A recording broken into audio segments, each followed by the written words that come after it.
Наместо да се грижи за тешко болната ќерка, 60-годишната Јованка Наунова од Свети Николе ќе треба да патува со часови за да стигне на новото работно место. Без образложение и без најава, оваа мајка добила известување од подрачната единица на Министерството за земјоделство, каде работи повеќе од 8 години, дека е распределена на нова работна позиција во Велес, 40 километри подалеку од нејзиниот град.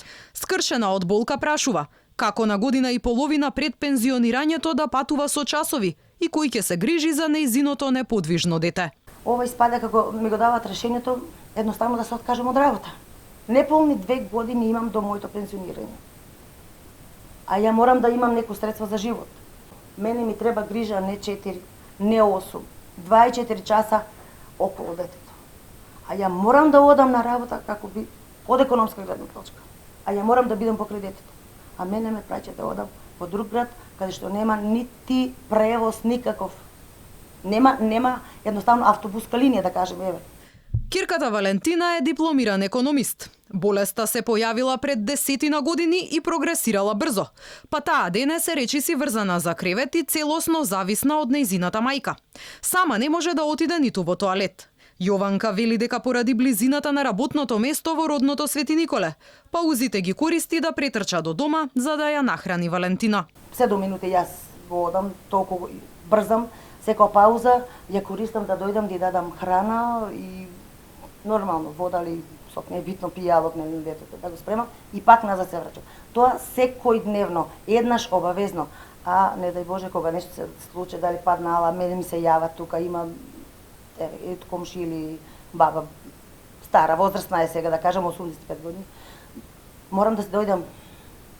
А ако ја одам во Велес, како да дојдам? За голготата на Јованка Алфа одговор побара и од надлежното министерство. Оттаму се уште нема образложение зошто оваа мајка ќе мора секојдневно да го остава само болното дете за да патува во Велес. Јованка до надлежните институции поднела и барање да работи со скратено работно време за да може да се грижи за ќерката. Ја одбиле со изговор дека сопругот бил невработен и можел да се грижи за детето. Сопругот Гоце пак најголемиот дел од годината работи во странство, оти како што вели. Терапиите за лекување на Валентина чинат десетици илјади евра, а државата не покрива ниту денар. Се обратевме конзуларно, не ни даде воопште помош до фондот. Не следувало или едноставно за матични клетки никаква помош.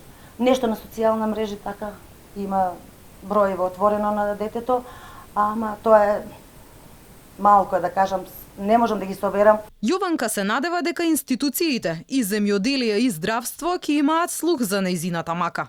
Благодарна е на сите хумани граѓани кои преку донации и хуманитарни настани успеале да соберат нешто малку помош за лекувањето на Валентина, која неколку пати во годината треба да патува во Москва за пресадување на матични клетки.